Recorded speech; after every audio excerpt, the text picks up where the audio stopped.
Welcome to Beyond Measure.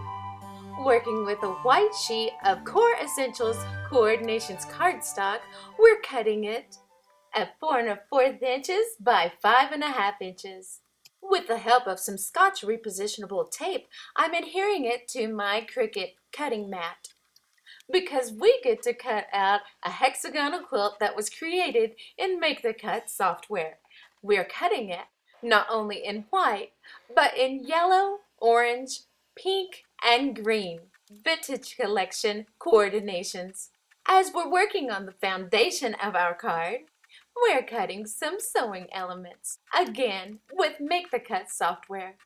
This brown coordinations foundation is a faux brown core card, an A2 size, which is 5 1/2 by 4 1/4 inches, cut, scored, and folded. Be sure to emboss both sides of your core card in the Sizzix wood grain texture fade for Tim Holtz. You better knock, knock, knock on wood. Today we are making a Z accordion fold card. And I shared a bit of the measurements with you a moment ago, but it's 4 1/4 by 5 1/2 inch core card. You can make this card with 2 core cards, leaving one solid and then cutting the other in 4 1/4 by 2 inches, saving your scraps for more of the card to come. After embossing the core card, make sure to sand and wipe away the dust with a microfiber cloth on top of something other than your nonstick craft mat. Measure and mark where your score lines need to be on your wood grain base. You'll need to score at 1 3/4, 3 1/4, 4 3/4, 6 1/4, 7 3/4 inch, and fold like an accordion or a fan. From your scraps of the other core card, you'll need to cut 1 1/4 by 5 1/2 inches to finish out your accordion, and a piece that's 4 1/4 by 5 1/2 inches for your focal mat that goes behind your quilt that we just embossed with the Damask Texture Fade by Sizzix and Tim Holtz. Emboss each color of hexagons with a different embossing folder. I used Provocraft's Perfect Paisley, Swiss Dots, Victoria, and Regal Flourishes. Next, sand each individual little hexagon and wipe away the dust. Then, ink with Antique Linen Distressing by Tim Holtz with a light hand. Then run your quilt through the ever so awesome Xyron 5-inch sticker machine and adhere the quilt to the focal mat.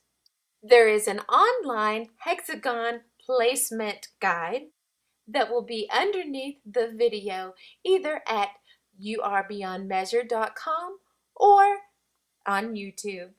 Follow your placement guide and adhere with Scotch Quick Dry Liquid Adhesive. This really goes together beautifully with the help of the online placement guide. I also adhered 3 other colors, and to finish it up, we'll use our orange. Oopsie! I got a pink one in the wrong position. That's supposed to be orange. Wow! If it would have been a snake, it would have bitten me. Praise the Lord for the placement guide. To bring out more details of the dry embossing, sand and wipe away the dust. Now to use your Victoria embossing mat by Provocraft. Place the Tim Holtz Black Craft Core Nostalgia Collection sewing machine cut in Make the Cut software into your embossing folder and sand, plus wipe away the dust. To add some more realism, use your Ranger clear embossing pen on top of the raised embossed areas and sprinkle with some antique gold embossing powder by Ranger. Tap off excess and heat with your heating tool, remembering not to heat directly upon your craft mat. I beg your pardon, we're not gonna use my rose garden. Ink the craft spool and your coordinations sewing machine with Walnut Stain Distressing by Tim Holtz. Using the residual ink that is left upon your applicator, ink your white embroidery floss and attach to the spool with glue dots. Once you're finished wrapping your floss around the spool, I'll add another glue dot so that you can adhere it to your card. Next, thread a large-eyed hand sewing needle with the embroidery floss that is connected to your spool. Then, apply glue dots to the back of the sewing machine to adhere some floss that is quote-unquote threading your machine. Now, we get to use some scrap metal from addalittledazzle.com. Adhere a teeny piece of the 3M adhesive sheet to the metal, then draw and cut out your metal thimble. Using the Swiss Dots embossing folder, emboss your little thimble to be, making sure to have the wrong side up. Using metal tools, emboss more for a realistic look. From the white Coordinations Core Essentials, cut 2 little white panels 4 inches by 1 1/4 inches and distress with the tonic distressing tool. Next, dry emboss in your damask Tim Holtz texture fade to ensure that it coordinates with your quilt. Ink with tea dye and antique linen. Distressing by Tim Holtz. Adhere with a 4-inch glue runner or cheetah by Xyron. But take note that sometimes when adhering coordinations, you must follow up the Xyron with some liquid adhesive. Be sure to fold where needed. Adhere your white panels and poke your needle in and out of 3 different little hexagons. Adhere with 3D glue dots to the first panel, your spool, and the 3 hexagons. The first panel resembles the beginnings of our quilt. But above all these, put on love. Love is the perfect tie to bind these together. Colossians 3:14. Next, adhere glue dots to the lower half of our sewing machine and adhere to the right side of the next accordion fold. Oopsie, I almost forgot to adhere our thimble to the front panel. This is the awesome Hug Snug seam binding. Spritz with water or alcohol and ink just a bit with the residual ink that was left on your ink applicator. Tie around the center for tails of your previously made bow. Woohoo! We get to use the ultimate tool by Crafter's Companion.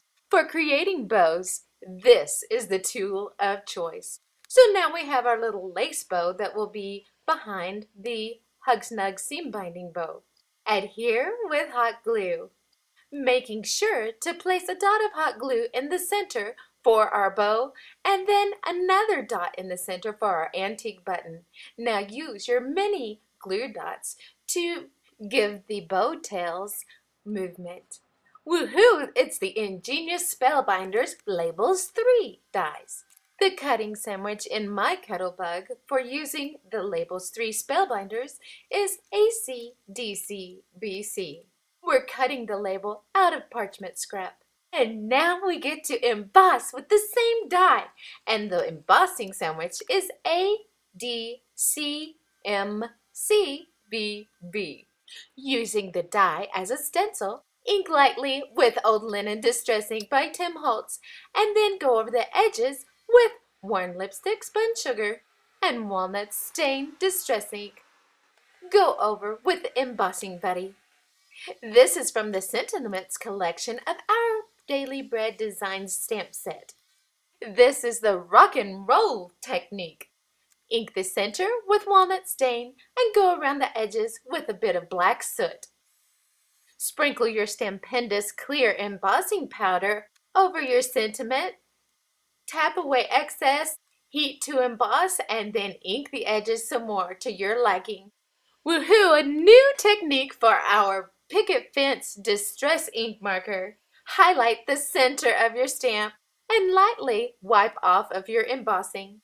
Apply some framing foam tape, 2 layers for more dimension, and get ready to make your quilt sing with this wonderful sentiment from our Daily Bread Designs. Here it is to save the day. Let's highlight our heart filled with love with the picket fence distress ink marker again. Now let's attach a couple of antique buttons and some thread, so to speak, with hot glue and the Scotch Quick Dry liquid adhesive. For a professional result, go around the outer edge of your thimble with a paper stump. And oh my goodness, since this is a vintage card, we need to add some vintage bling using Liquid Pearls by Ranger. This is our completed project. May you find rest in God's faithfulness, strength in His promises, and comfort in His love. Thank you so very much for being so special. Be blessed beyond measure.